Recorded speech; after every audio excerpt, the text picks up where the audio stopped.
The portrait on the wall matched her face. The autumn rain drummed steadily against the windows of the old farmhouse in rural Vermont as Lyra Matthews pulled her rental car into the gravel driveway.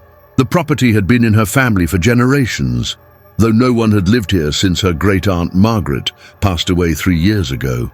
Now, at 28, Lyra had volunteered to sort through the estate, partly out of family obligation, but mostly to escape the suffocating grief of her recent divorce in Boston. The 2-story colonial house stood weathered but dignified against the grey October sky, its white paint peeling in places, the black shutters hanging slightly askew. As she stepped out into the drizzle, the smell of wet earth and decaying leaves filled her nostrils, a sharp contrast to the city's exhaust fumes she'd grown accustomed to. Inside, the house groaned with the weight of abandonment. Dust particles danced in the weak afternoon light, filtering through grimy windows. Lyra set down her bags in the foyer, running her fingers along the mahogany banister of the staircase. Everything remained exactly as Margaret had left it, frozen in time, like a museum of ordinary life. The living room still held the floral-patterned sofa where her great-aunt used to sit knitting. The kitchen counters bore the same ceramic canisters labeled flour, sugar, and coffee in fading script. It was while exploring the second floor that Lyra found herself drawn to a door at the end of the hallway, one she didn't remember from her childhood visits. The room beyond was smaller than the others, more of a study or personal retreat. Bookshelves lined one wall, filled with leather-bound volumes whose titles had long since faded.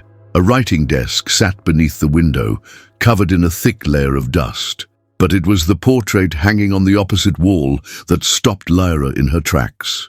The woman in the painting stared back at her with hazel eyes that matched her own perfectly. The same waves of auburn hair framed a face with identical high cheekbones, and the slight upturn of the nose that Lyra had always considered her most distinctive feature. Even the small birthmark near the left eyebrow was there, a detail so precise it couldn't be coincidence. Her hands trembled as she approached the painting. The brass plate at the bottom of the ornate frame read, "Eleanor Matthews, 1923. Lyra's mind raced through genealogy she'd never paid attention to before.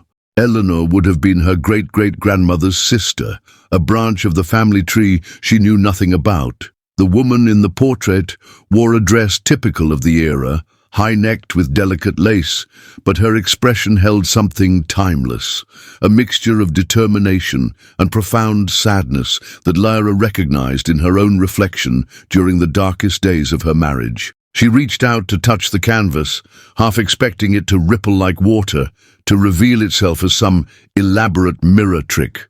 But the paint was real, cracked with age in places, the brushstrokes visible up close. This was no modern forgery or family prank.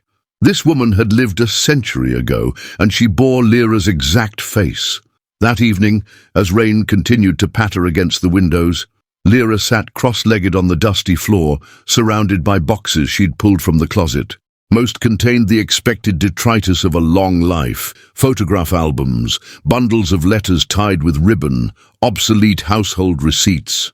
But in a hatbox at the very back, wrapped in yellowed tissue paper, she found what she'd been unconsciously searching for: a leather journal, its pages brittled with age. The first entry was dated April 15th, 1923, written in elegant cursive that took her eyes a moment to adjust to. "Today, Father announced my engagement to William Hartley," it began. "I smiled and thanked him, as a dutiful daughter should. But tonight, alone in my room, I allow myself to weep for the life I'll never have, for the dreams that must remain forever, locked within these pages." The next morning brought weak sunshine that filtered through the bare branches of the maple trees surrounding the property. Lyra had barely slept, having spent most of the night reading Eleanor's journal by lamplight. Each entry revealed more of a woman trapped between duty and desire, between the life expected of her and the one she yearned to live. Eleanor had wanted to be a painter, to travel to Paris and study at the École des Beaux-Arts. She'd been talented too. The journal included several sketches that showed real skill and unique perspective. But in 1923, unmarried women of good families didn't run off to become artists. They married suitable men chosen by their fathers and produced heirs to continue the family name. Lyra drove into the nearby town of Millbrook, needing supplies and hoping to find someone who might know more about the Matthews family history. The town had barely changed since her childhood visits, still centered around a village green with a white steepled church and a general store that doubled as the post office. At the local historical society, housed in a converted Victorian mansion, she met Mrs. Dorothy Pennington, an elderly woman whose grandfather had been the town doctor in the 1920s. Eleanor Matthews, Dorothy mused, adjusting her wire-rimmed glasses as she pulled out a thick ledger of town records. Oh yes, tragic story that one. She was engaged to William Hartley, owned the biggest dairy farm in the county back then, but she died just weeks before the wedding. Spanish flu, they said, though it was late for that epidemic. Some folks whispered about other causes, but you know how small towns gossip. The records showed Eleanor had died on September 3rd, 1923, at the age of 24, the same age Lyra had been when she'd married David, against her better judgment, choosing security over passion. Dorothy produced a folder of old photographs from the town archives. There was Eleanor at a church picnic, standing stiffly beside a stern-looking man who must have been William Hartley. Another showed her at what appeared to be an art exhibition in the town hall, standing proudly beside a landscape painting. But it was the third photograph that made Lyra's breath catch. Eleanor stood with another woman, both of them laughing, their hands almost touching on a garden gate. The companion was identified on the back as Catherine Ashford Boston. The intimacy in their posture, the joy in Eleanor's face, spoke volumes that the formal portrait in the farmhouse had hidden. Back at the house, Lyra searched through Eleanor's journal with new understanding. The entries about Catherine began appearing in May 1923, initially casual mentions of Miss Ashford from Boston visiting her cousins for the summer. But by June, the tone had changed entirely. C understands me as no one ever has. When she looks at my paintings, she sees not just the surface but the soul beneath. Today she held my hand as we walked through the meadow, and I felt more alive in that moment than in all my 24 years combined. The entries grew more passionate and more tortured as summer progressed. Eleanor was in love with Catherine, a love that could never be acknowledged in 1923 small-town New England. The engagement to William became not just a duty but a prison, each day bringing her closer to a life of profound loneliness. Lyra found herself walking through the house differently now, seeing it through Eleanor's eyes. The study where the portrait hung had been Eleanor's sanctuary, she realized. The books on the shelves included volumes of poetry, art history, and surprisingly, progressive political treatises for the era. Hidden behind other books, Lyra discovered a slim volume of Sappho's poetry, its margins filled with Eleanor's notes. On the writing desk, beneath the dust, she found traces of paint, tiny drops of cerulean blue and cadmium yellow that had permanently stained the wood. This room had been Eleanor's real self, hidden from the world that demanded she be someone else entirely. The portrait, Lyra now understood, had been Eleanor's last work, a self-portrait completed just days before her death, according to the journal's final entries. But why did it hang here still, in this forgotten room, when Eleanor's story had been so carefully erased from family history? The revelation came on the third day, in a letter hidden within the journal's binding that Lyra almost missed. It was from Catherine, dated September 1st, 1923, 2 days before Eleanor's death. My dearest E. Nay, it began. I have secured the cottage in Provincetown, as we discussed. The art colony there will welcome us both. I have told my family I am taking a position as a governess in California, and they believe me too plain to question why I've refused all suitors. We need only courage now, my love. Courage to leave everything behind and claim the life we deserve. I will wait for you at the train station in Boston on September 5th, on the 2:15 platform as we planned. If you do not come, I will understand, but I will never stop loving you." Eleanor never made it to that train station. The journal's last entry, dated September 2nd, was brief but decisive. "Tomorrow I tell father everything. I will not live a lie. C deserves truth, and so do I. If he disowns me, so be it. I would rather be authentic and abandoned than false and accepted. I have finished my portrait today. Whatever happens, something true of me will remain." Lyra sat back, the letter trembling in her hands. Eleanor had chosen authenticity and paid the ultimate price. Whether her death was truly from illness or something more sinister, the result was the same. She had been erased from family history, her love story buried, her art hidden away in a locked room. That afternoon, Lyra called her mother in Boston. "Mum, what do you know about Eleanor Matthews?" There was a long pause before her mother replied, "Where did you hear that name?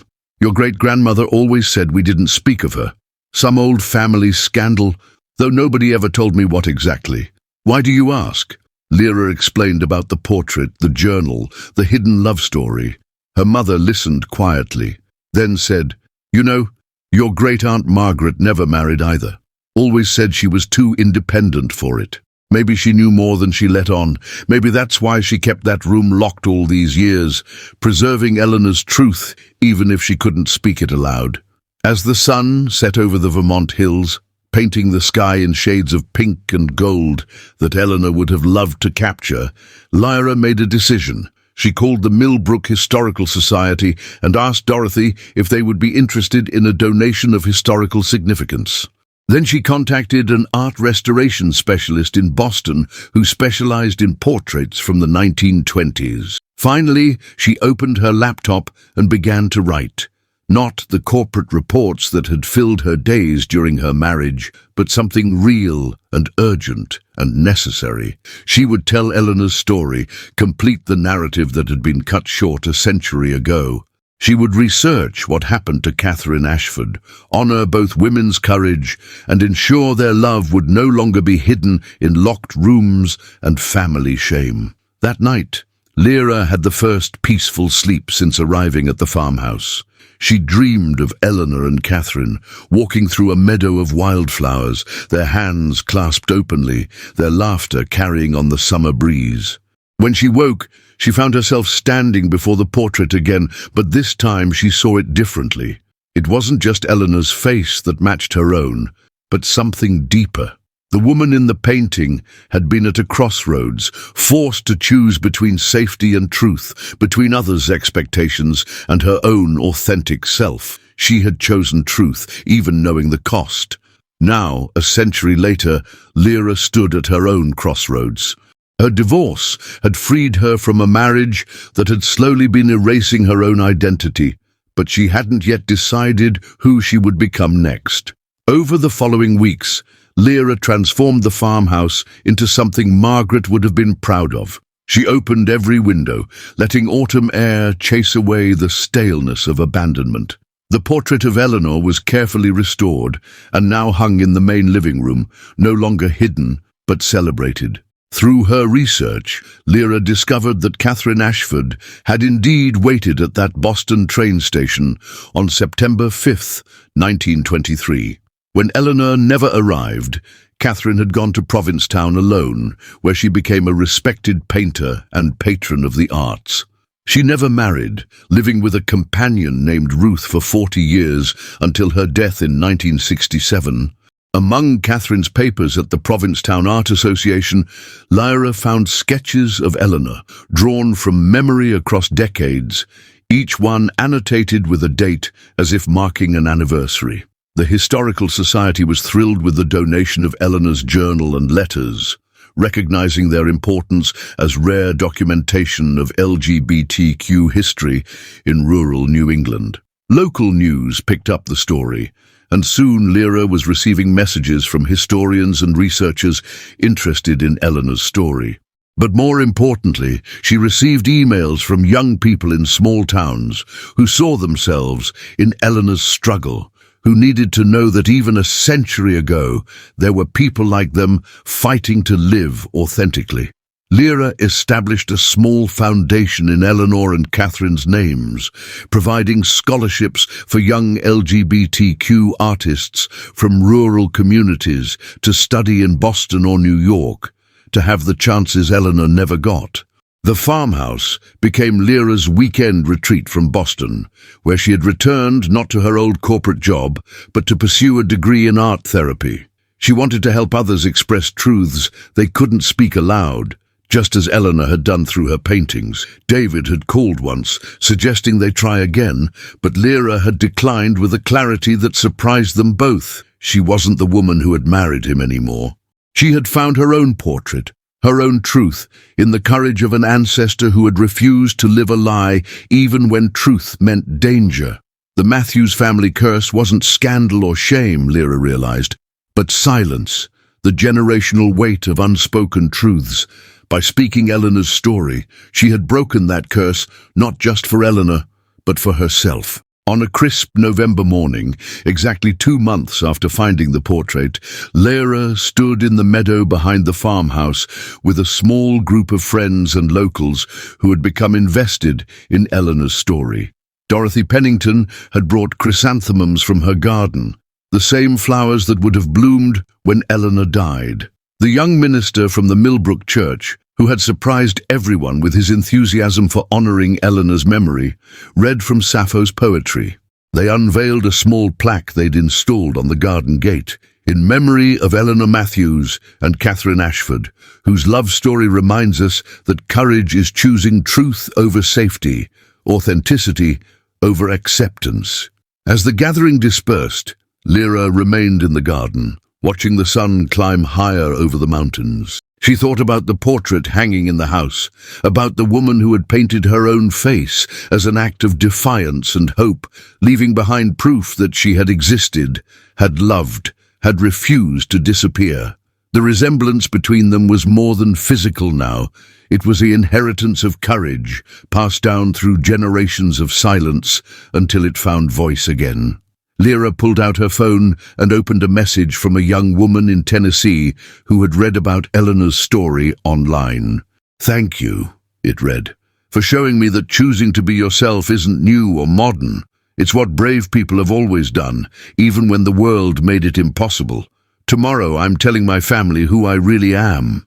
Walking back to the house, Lyra paused at the doorway to look at Eleanor's portrait one more time. The afternoon light caught the painting just right, making Eleanor's eyes seem alive, approving, peaceful at last.